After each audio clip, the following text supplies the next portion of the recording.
Olá, gente. Voltamos e agora a gente está com mais um palestrante, o Dr. André Pádua, que é meu colega de departamento, nossa mais nova, recente contratação na área de zoologia e especialista em esponjas. O André vai falar um pouquinho para vocês sobre o estado da arte das esponjas no Brasil. E antes de eu passar a palavra, então, para o André, eu gostaria de dar um recadinho para vocês novamente, tá? Então, eu vou falar que a gente pode ter problemas de conexão, como eu comentei no início da palestra da professora Ana, anteriormente, né? E que se nós tivermos problemas de conexão, se o vídeo de vocês travar ou se o áudio picotar, eu peço para vocês segurarem as pontas aí, que a nossa equipe já, rapidinho, dá um jeito, tá bom? Então, eu vou falar um pouquinho, né, da biografia do André, do textinho que ele preparou aqui de apresentação, para ele, então, começar a palestra dele, tá? Então, o André, ele é bacharel em zoologia pela UFRJ, mestrado em zoologia pelo Museu Nacional do Rio de Janeiro e doutorado em biodiversidade e biologia evolutiva também pela UFRJ. Ingressou como professora adjunta no Departamento de Biologia Animal do ICBS, da UFRJ, em janeiro de 2020. Desde a graduação, estuda diversos aspectos da biologia de esponjas, como ecologia, taxonomia integrativa, comportamento, dinâmica e genética de populações e evolução de esponjas da classe calcária. Então, André, está contigo, pode começar a tua apresentação. Obrigado, Karina. Bom dia a todos. Bem, eu sou o professor André Pádua, né? Sou lá do Departamento de Biologia Animal do ICBS da Rural, e eu vou falar um pouquinho para vocês sobre o nosso conhecimento acerca da diversidade de esponjas no Brasil, sobre o que a gente conhece, né, sobre a diversidade de esponjas no mundo, no Brasil hoje. Depois eu vou entrar um pouquinho na diversidade do estado do Rio de Janeiro, falar sobre algumas espécies que nós temos aqui no estado do Rio, que também ocorrem em outros locais do Brasil, e alguns trabalhos que foram desenvolvidos com essas espécies. Então, eu vou começar relembrando um pouquinho para a galera aí, pessoal, o que são as esponjas. Vou dar uma visão geral primeiro. Bem, as esponjas, né, são filoporíferas, eles são animais aquáticos, sésseis, vivem aderidos ao substrato, e elas apresentam diversos formatos, cores e tamanhos, como a gente pode ver nessas fotos aqui. Tem esponjas de alguns milímetros para esponjas com metros de altura. As esponjas são, eu vou passar um videozinho aqui, as esponjas são animais filtradores que têm umas células flageladas, que nós chamamos de coanócitos, são essas células aqui, que com o batimento dos flagelos do coanócito, elas geram um fluxo de água no interior do corpo, e esses coanócitos formam no interior das esponjas um sistema de câmaras ou canais que nós chamamos de sistema aquífero. E é por aí, pelo sistema aquífero, em que tudo acontece nas esponjas: a alimentação, a excreção, a reprodução e diversas outras atividades. Bem, mas como tudo tem uma exceção também, né? Existe uma família de esponjas, a família Cladorhisidae, que perdeu completamente o sistema aquífero, o hábito filtrador, e adquiriu o hábito carnívoro. Então, elas são bem pequenininhas, as esponjas carnívoras, elas se alimentam principalmente de crustáceos, microcrustáceos, e elas têm essas estruturas aqui, que nós chamamos de espícula na parte externa do corpo, que elas usam para capturar os crustáceos que acabam se prendendo nelas.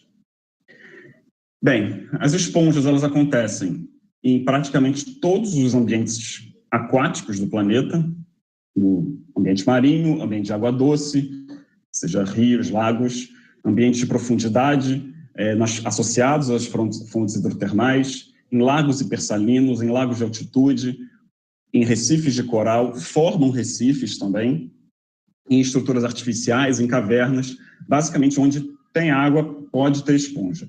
Aqui eu vou falar mais, apesar de existirem as esponjas de água doce, eu vou falar mais só das esponjas marinhas. Bem, as esponjas são um modelo muito interessante para a gente estudar várias coisas. Elas são os animais mais antigos ainda vivos no planeta. Existe uma discussão hoje bem acalorada sobre a real posição das esponjas na árvore dos animais, se teria sido o primeiro grupo a divergir ou não, mas esse não é o foco principal da nossa palestra aqui. Mas, por serem animais muito antigos, nós temos registros fósseis das esponjas há mais de 600 milhões de anos atrás, e alguns marcadores moleculares, alguns biomarcadores, na verdade, moléculas fósseis, colocam a origem das esponjas para ainda mais para trás ainda, quase 700 milhões de anos atrás. E por serem, então, animais muito antigos, elas são modelos muito interessantes para a gente entender um pouco a origem dos animais, a origem dos tecidos, a origem do sistema nervoso nos animais e também a origem do desenvolvimento embrionário, por exemplo. E bem, as esponjas têm uma importância muito grande no ambiente em que elas vivem. Elas servem de alimento para uma quantidade imensa de animais, desde tartarugas, peixes, equinodermos, moluscos. Elas servem de abrigo e berçário para vários animais se protegerem. Elas servem de camuflagem para vários animais também.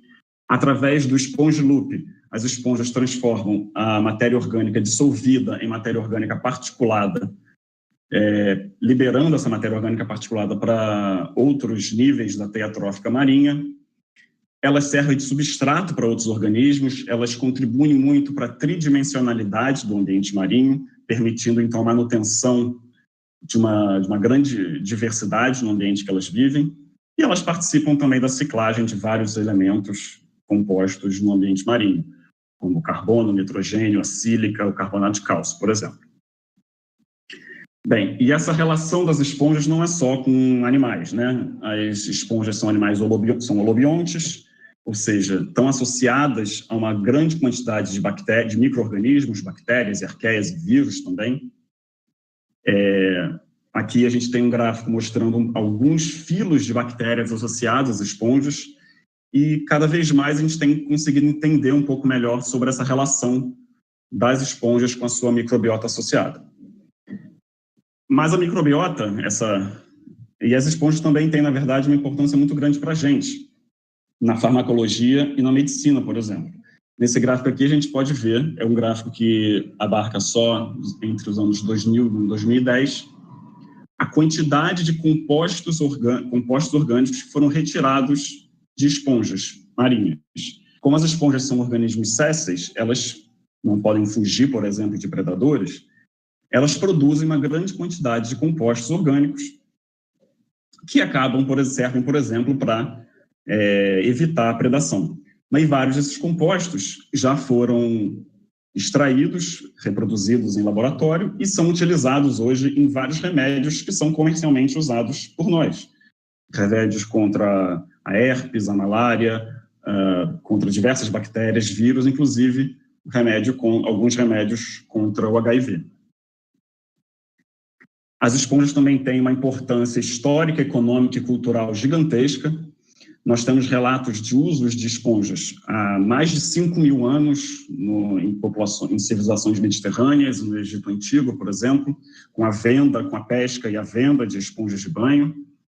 E também a importância não fica só lá. Nós temos nas esponjas de água doce, aqui em várias tribos indígenas da Amazônia, por exemplo, que juntam restos de esponja de água doce no seu artesanato, que chamam de cauixi, e essas espículas das esponjas de água doce dentro do artesanato acaba dando maior resistência aos jarros, ao artesanato que é feito. Bem, hoje nós conhecemos cerca de 9.300 espécies de esponjas atualmente, são 9.320, se não me engano. Esses aqui são dados do World Porifera Database, vocês estão vendo aqui em cima. É uma base de dados de esponja do mundo, muito boa, que é atualizada frequentemente. E essas 9.300 espécies são divididas em 4 classes viventes. A classe Demosponge, que tem a maior parte das esponjas, né, tem mais de 7.700 espécies, sendo 7.450 marinhas, o restante é de água doce. As classes Exactinellido, Musclaromorpha e a classe Calcária. Vou falar um pouquinho delas rapidamente. Como eu falei, a Demosponge é a maior parte das esponjas, inclui, inclusive, as esponjas carnívoras e as esponjas de água doce. A Almascleromorpha é um grupo pequenininho, tem cerca de 120 espécies, é muito comum em cavernas. E a classe Zactinellida são as famosas esponjas de vidro, que já formaram gigantescos recifes de esponjas de vidro no período Jurássico. Hoje, pelo que a gente sabe, esses recifes estão somente na costa pacífica do Canadá. São recifes muito grandes lá. Eu trabalho com a classe calcária, né? Sou especialista na classe calcária, que hoje no mundo tem quase 800 espécies. A classe calcária é dividida em duas subclasses no mundo filéticas, a calcínea e a calcarônia, e a classe calcária tem as suas espículas, que são os elementos do esqueleto interno das esponjas, né? Que são essas fotos aqui que eu estou mostrando, feitas de carbonato de cálcio, que é diferente das outras três classes de porífera, que as espículas são de sílica. A classe calcária, ela é bem famosa por serem pequenas, frágeis, viverem em ambientes protegidos da luz, com tocas debaixo de pedra, e elas são historicamente negligenciadas em vários inventários faunísticos, por isso, por serem pequenas, frágeis, e por terem uma taxonomia historicamente considerada complicada. Eu vou focar um pouquinho mais na classe calcária, que é o meu objeto de estudo. Mas antes disso, eu vou falar sobre a diversidade de porífera no mundo. Esse aqui é um mapa, está um pouquinho desatualizado, de 2012, mostrando nosso conhecimento sobre a diversidade porífera no mundo. A gente pode ver aqui que essas regiões vermelhas, o Mediterrâneo, o Caribe, ele perto da Austrália, tem uma diversidade maior. Seriam, por exemplo, hotspots de biodiversidade de esponja. Mas, na verdade, se a gente olha os outros lugares, representam muito um viés no conhecimento que a gente tem. Tem várias partes do mundo que são muito pouco amostradas, ou foram muito pouco amostradas, e algumas nem foram amostradas ainda. Então, na verdade, a gente tem um grande viés no conhecimento sobre a distribuição e a diversidade de esponjas em várias partes do planeta.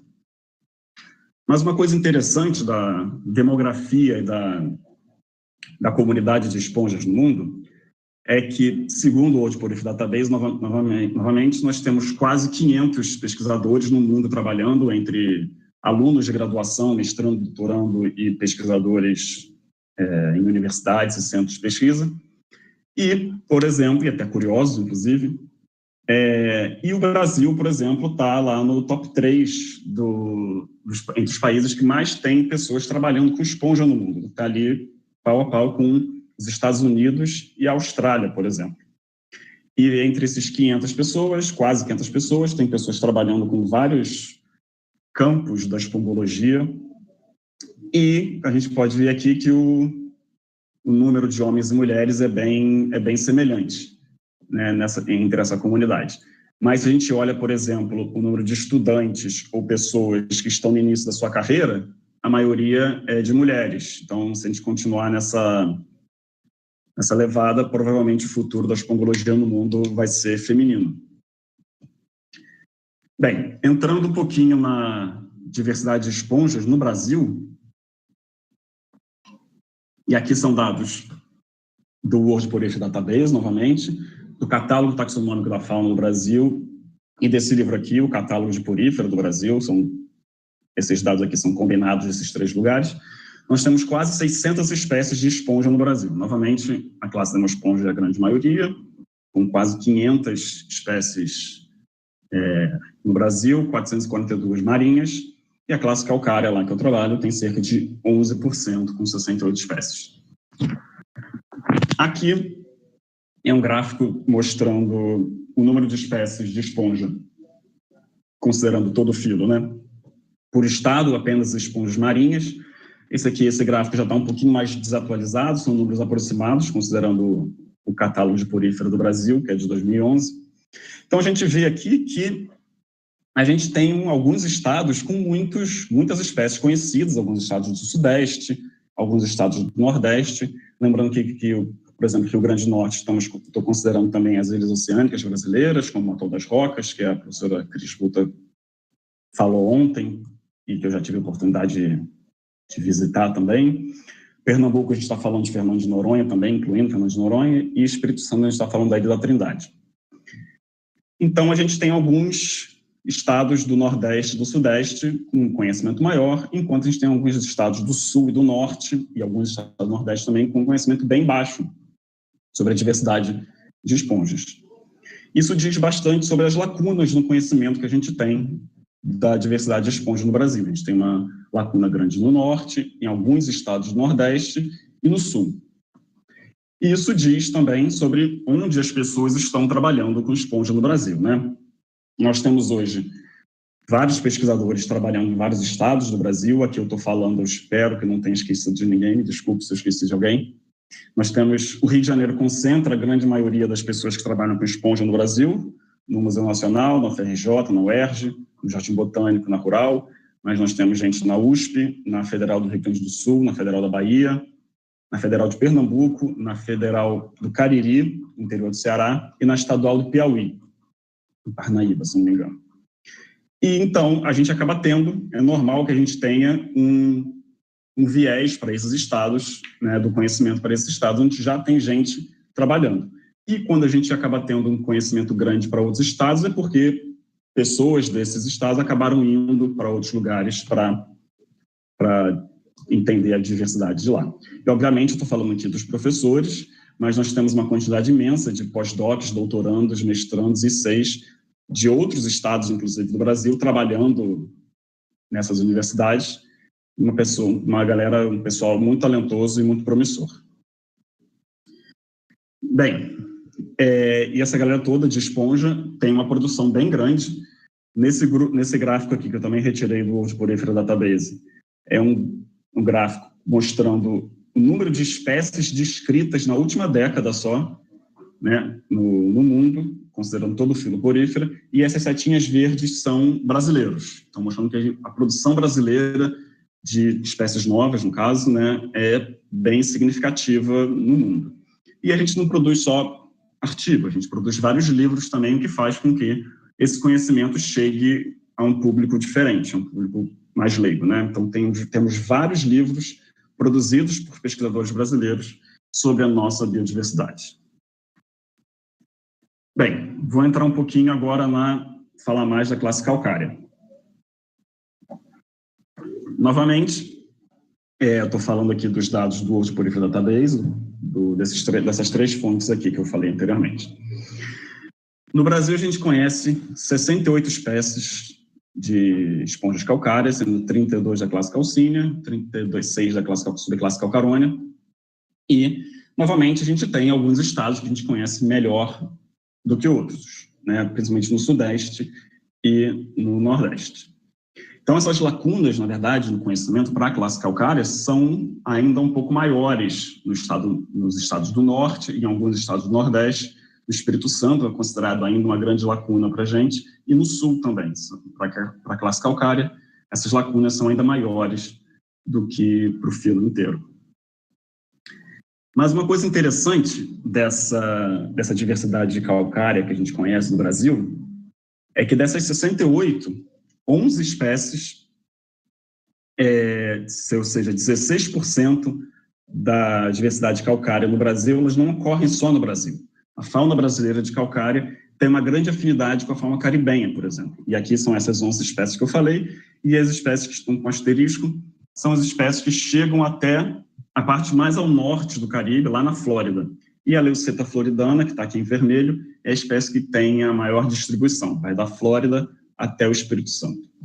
Isso é um prato cheio para quem gosta de estudar biogeografia, por exemplo, para entender a importância da foz do Rio Amazonas, por exemplo, como uma barreira de dispersão para esses animais, para esses organismos ao longo do Oceano Atlântico.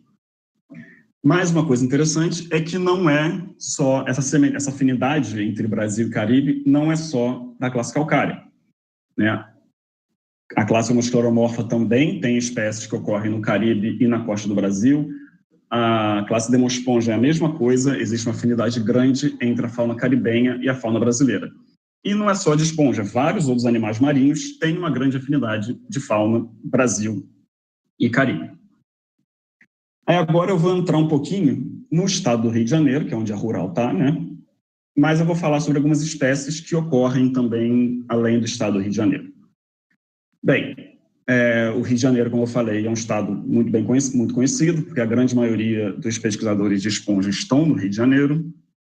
A gente conhece 26 espécies de esponja de calcária para o estado do Rio hoje, e, sem dúvida nenhuma, as áreas mais conhecidas do estado do Rio são, em frente à cidade do Rio de Janeiro, a Baía de Guanabara, as Ilhas Cagarras, a Baía da Ilha Grande e a região de Arraial do Cabo e Cabo Frio, que é considerada uma área muito importante de limite entre províncias biogeográficas marinhas. E eu vou falar agora de 4 espécies que ocorrem no estado do Rio de Janeiro e ocorrem em outros lugares também do Brasil, e que são verdadeiros ratinhos de laboratório, umas mais, outras menos, e que talvez sejam as 4 espécies mais bem estudadas de calcária da costa do Brasil e talvez de porífera. Não estou me arriscando aqui a falar isso, mas não sei. Mas, sem dúvida, são as 4 espécies mais bem estudadas de calcária da costa do Brasil, que é a Clatrina áurea, essa lindinha aqui, a Paralocila magna, a Heterópia glomerosa e a Cetusa rastífera. A Clatrina áurea é a única da subclasse Calcínea, as outras 3 são da subclasse Calcarone. Bem, a Clatrina áurea é considerada nativa do Brasil, pelo do Oceano Atlântico Ocidental. As outras 3, a Paralocila, a Heterópia e a Cetusa, são consideradas introduzidas na costa do Brasil. Como eu falei, são as espécies mais bem estudadas. E o que eu vou mostrar aqui, na verdade, são resultados de diversos trabalhos, diversos artigos publicados já, de diversos autores. Nem todos eu sou autor desses trabalhos, mas, na verdade, são trabalhos de um grupo que começou lá na UFRJ, né, todos orientados pela professora Michelle Plautal, e hoje já se espalhou por outras partes do Brasil, inclusive da América do Sul. Hoje tem gente na Rural, na Federal da Bahia e numa universidade em Lima, no Peru. Então, vamos lá. Primeiro eu vou falar da Clatrina áurea. A Clatrina áurea ela tem uma distribuição muito ampla na costa do Brasil. Ela é reportada desde o Arvoredo, do arquipélago do Arvoredo, em Santa Catarina, até Abrolhos, na Bahia, mas também na Bacia Potiguara, em Fernando de Noronha. Foi descoberto recentemente nas Pequenas Antilhas e no Panamá, no Caribe, e já foi reportada também para a costa do Peru, ou seja, tem uma distribuição dos 2 lados do continente sul-americano. Ela é muito comum em ambientes protegidos, como tocas e pequenas caverninhas, em lugares protegidos da luz, na verdade. E esses 2 trabalhos aqui que eu estou mostrando foram resultados do meu doutorado. Esse foi o resultado do meu doutorado. A gente viu, por exemplo, que essa espécie tem um recrutamento constante ao longo do ano inteiro, com uns 2 picos de recrutamento ao longo do ano e com vários eventos de fragmentação e fusão, ou seja, reprodução assexuada, né? E durante esses eventos de fragmentação e fusão, os indivíduos da espécie, uma coisa muito interessante, eles são capazes de reconhecer outros indivíduos da mesma espécie que são geneticamente iguais ou diferentes a ele. Então, se ele era geneticamente igual, eles fusionavam. Se eles eram geneticamente diferentes, eles conseguiam reconhecer e não realizavam a fusão. Elas têm um tempo de vida médio bem curto, cerca de 3 meses, mas uma coisa interessante é que quando essas esponjas se associam a outros organismos, principalmente cnidários, principalmente corais, elas conseguem quase que dobrar a média de expectativa de vida delas, chegando a quase 5 a quase 6 meses. Bem, alguns trabalhos de genética de populações dessa espécie, esse aqui que foi resultado do mestrado, por exemplo, e um está sendo desenvolvido agora, que a gente espera que seja publicado esse ano, mostraram que ao longo de toda a distribuição da Clatrina áurea existe uma grande variabilidade de morfologias externas e do esqueleto dela. Ela é, inclusive, também de ambientes em que ela pode viver ao longo de toda essa distribuição que vai do Peru, dando a volta aqui no continente sul-americano até o sul do Brasil. E uma coisa que a gente esperaria numa espécie que tem uma distribuição tão grande é que ela tivesse um grande investimento em reprodução sexual, que a gente visse isso, pelo menos, né? Mas esse trabalho aqui, que estudou a reprodução da Clatrina aura por 1 ano e meio em Arraial do Cabo, viu raríssimos ovócitos ao longo desse 1 ano e meio e nenhuma larva, ou seja, a reprodução sexuada dessa espécie ainda é um mistério para a gente, né? Como que ela consegue se reproduzir sexualmente ainda é uma dúvida para a gente.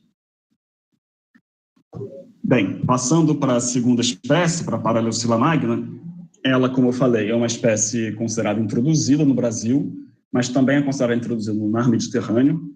No Brasil, ela vai desde Florianópolis até Arraial do Cabo. Essa aqui, todas as distribuições que eu estou falando são distribuições que já foram publicadas, né? A gente até sabe que algumas espécies vão um pouquinho além, mas como não foram publicadas ainda, eu não estou incluindo aqui. E do mar Mediterrâneo, ela tem uma distribuição imensa aqui, né, em vários países do mar Mediterrâneo. E tanto no Brasil quanto no Mediterrâneo, essa espécie está principalmente associada a regiões portuárias ou de maricultura. Essa espécie, a gente não sabe a origem dela ainda, não sabe de onde ela veio, mas ela é considerada introduzida nessas duas regiões.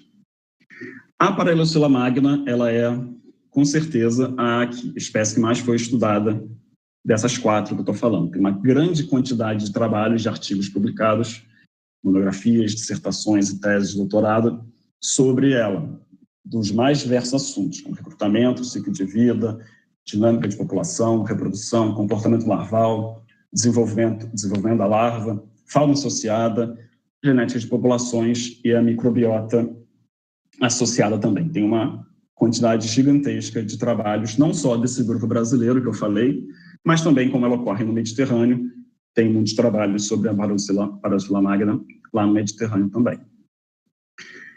Como eu falei, ela é uma espécie introduzida. Aqui no Brasil não foram reportados danos causados por essa espécie ainda, na maricultura ou onde quer que ela ocorra, mas no Mediterrâneo, principalmente pessoas que trabalham com cultivo de mexilhões reportaram que essa espécie causa alguns danos aos seus cultivos.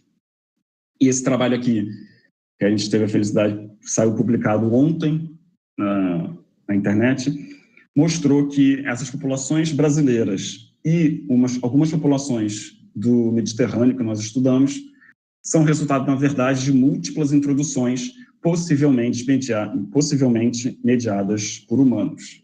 Então, essas populações do Brasil e a população do Mediterrâneo que foi estudada seria originária de vários locais diferentes, de múltiplas introduções diferentes.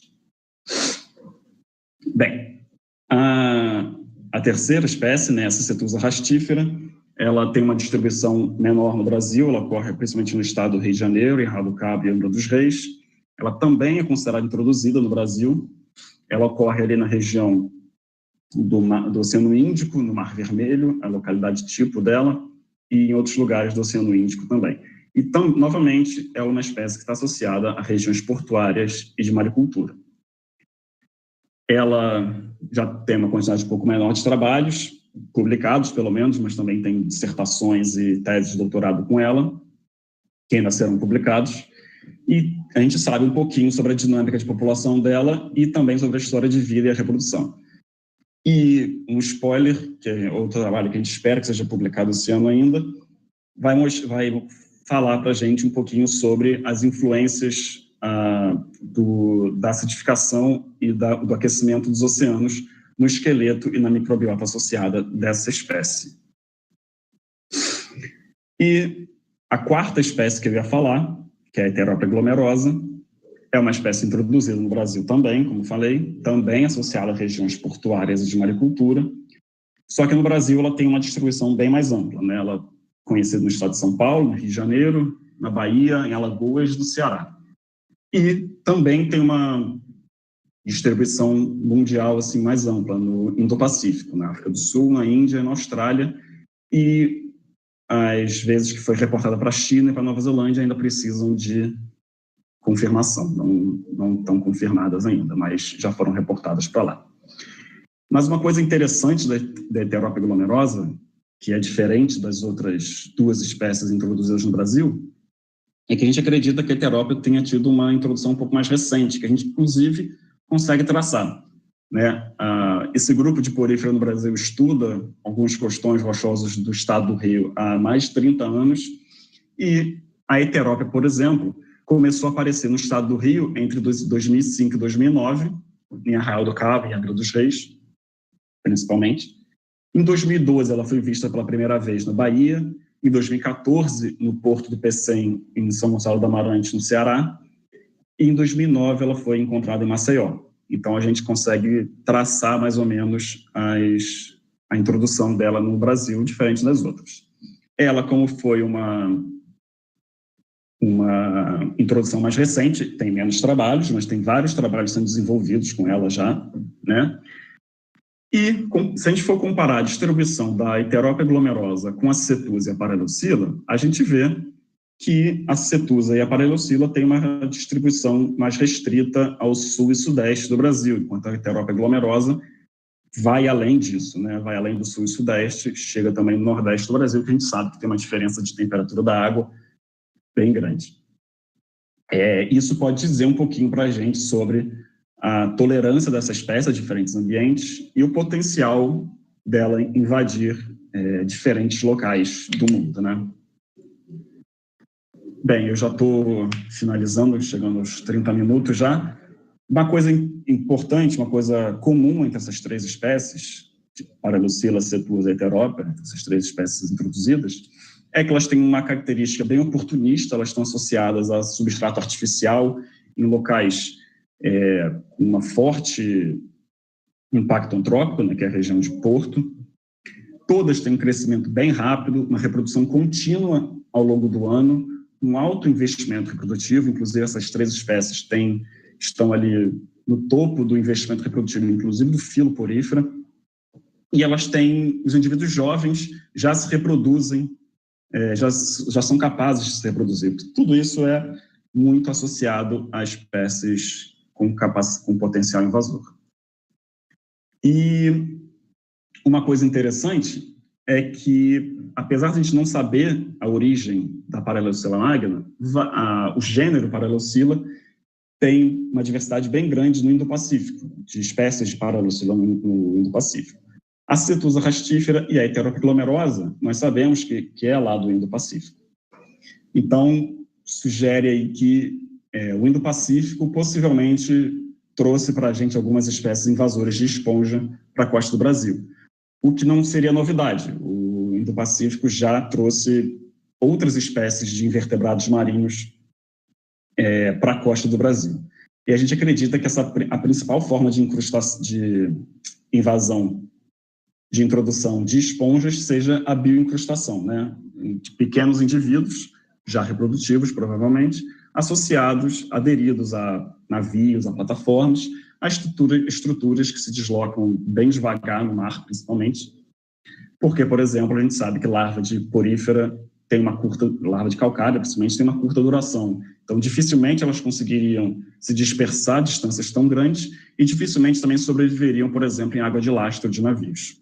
Então, a gente acha que a bioincrustação seja a principal forma de introdução dessas espécies. Inclusive, a Parelocila magna já foi observada em Arraial do Cabo, em vários países da Europa, presas em barcos de pescadores e barcos de recreação. E bem, nós precisamos de vários estudos para a gente entender o potencial invasor dessas espécies. Nós estamos, considerando essas três espécies, nós estamos em estágios bem diferentes, né, sobre os diversos possíveis estudos para a gente entender mais o potencial invasor dessas espécies. Tem muita coisa, quer dizer que tem muita coisa para se descobrir ainda sobre essas três espécies, sobre essas quatro, na verdade, sobre a Clatenaura também. Bem, tem muita coisa para se descobrir sobre essas quatro, sobre todas as outras 62 espécies de calcária que a gente conhece no Brasil, e também sobre as outras classes de porífera, Dermospongia, moscardomorfa, principalmente, sem falar ainda, né, nas lacunas do conhecimento que a gente tem, os locais do Brasil que são muito pouco conhecidos, foram muito pouco explorados, e sem dúvida nenhuma devem ter uma diversidade grande de esponjas ainda para a gente descrever e conhecer. E bem, era isso que eu tinha para apresentar para vocês. Eu espero que vocês tenham gostado. O meu contato está aqui, qualquer dúvida, qualquer coisa, é só escrever. E Obrigado a todos.